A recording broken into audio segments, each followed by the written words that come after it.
বন্ধুরা, আজকের ভিডিওটা তোমাদের জন্য খুব ইন্টারেস্টিং হতে চলেছে। তোমরা তো সবাই দেখেছো যে হকি খেলা হয়, হকি যে বলটা, সে বলটা কিভাবে তৈরি হয় সেটা কি দেখেছো? তো চলো আজকের ভিডিওটাতে দেখে নেব যে হকির বলগুলো কিভাবে তৈরি হয়। এই যে দেখতে পাচ্ছ, এই পাউডারটা এবং এই ডালডার মতন দেখতে কেমিক্যালটা একসাথে মেশানো হচ্ছে, তার কারণ বলটা যাতে একটু ভালো মাপের তৈরি হয়, খুব হার্ড প্লাস্টিক না হয়, সেই জন্য এই কেমিক্যালটা আর পাউডারটা মেশানো হলো, যেইটা দিয়ে তৈরি হবে এই ফাইবার বল। তো দেখতে পাচ্ছ এগুলো তৈরি করার পরে আর একটা মেশিনের মধ্যে দিয়ে দেওয়া হলো। তারপরে এটা দেখো কি সুন্দর একটা কাগজের লেয়ারের মতন তৈরি হলো। এটা কিন্তু কোনো কাপড় বা কোনো কাগজ নয়, এটা আসলে ওই প্লাস্টিক ফাইবারটা। দেখতে পাচ্ছ এবার এখান থেকে কাটিং করে করে বার করে নেওয়া হচ্ছে। দেখো কি সুন্দর মোলায়েম এবং স্পঞ্জ টাইপের এগুলো তৈরি হচ্ছে, এবং মোমের মতন সরু সরু করে এগুলোকে একসাথে বার করা হলো।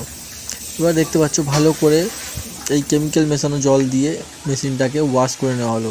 তারপর এই মোমের মতন সরু সরু এই স্পঞ্জ টাইপের প্লাস্টিক ফাইবারগুলোকে মেশিনের মধ্যে দিয়ে দেওয়া হলো, লম্বা লম্বা করে বসিয়ে দেওয়া হলো, এবং তারপরে এই হিটিং মেশিন দিয়ে এটাকে চেপে দেখো কি সুন্দর হিটারের সাহায্যে গলিয়ে এগুলোকে বলের আকার দিয়ে দেওয়া হলো।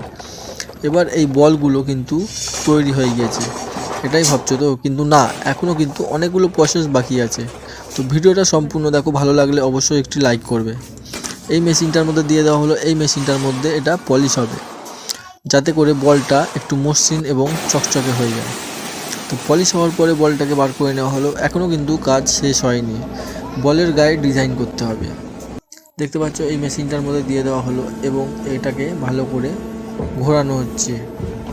ঘুরিয়ে ঘুরিয়ে ওপর থেকে আর একটা মেশিন চিপকে দেওয়া হলো, যার ফলে ছাঁচের মাধ্যমে এর মধ্যে ছাপ উঠে গেল। দেখো এর গায়ের মধ্যে কিন্তু একটা খোপ খোপ খোপ খোপ ডিজাইন হয়ে গেছে। এরপরে এটাকে আবার একটা মেশিনের মধ্যে দিয়ে দেওয়া হলো, যেখানে বলটা আবার একটা একটা করে ওপরের দিকে উঠে যাচ্ছে। এবার দেখতে পাচ্ছ বলগুলোকে এই মেশিনের মধ্যে নেওয়া হলো। নিয়ে আসার পরে এগুলোকে ভালো করে পলিশ করা হচ্ছে। ছোট বল থেকে একটু বড় হয়ে গেছে, দেখতে পাচ্ছ। এগুলো কিন্তু ভেতরে হাওয়া দিয়ে বলটাকে ফুলিয়ে দেওয়া হয়েছে।